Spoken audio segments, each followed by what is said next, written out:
morning again, church. It is good to see you all in the house of God again, and you haven't left yet, so it's a good morning. And today we are concluding our journey of hope through the Old Testament. We began in the creation story. God made everything for himself. We get experience to the fall, the introduction of the problem of the Bible, because remember, the whole Bible is one giant story. How is God going to save the universe? How is he going to save his creation that's been alienated from him by sin and death and the devil?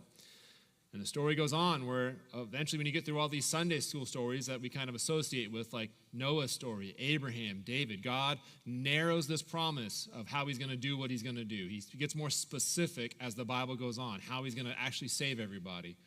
Because think, all the way back in the garden, God promised that he would send a Savior. And the whole Bible now is that story asking the question, how is this going to happen?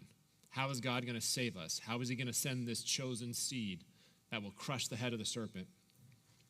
And last week, though, we experienced how the people of God, they were living in exile. They were in a hostile world.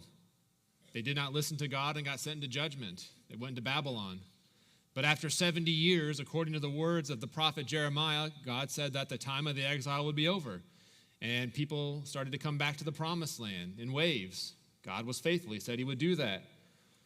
These would be your books like Ezra, Nehemiah, Haggai, and Zechariah. Those are those books that cover the return, the rebuilding of the walls, the rebuilding of the temple, all that stuff.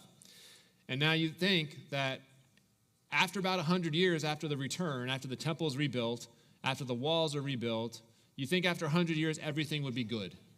You think things would be great, that people would be faithful to God. They'd be walking in obedience to the Lord, the one that actually judged them, sent them into exile, and then brings them back. You think that the story should be of a happy ending.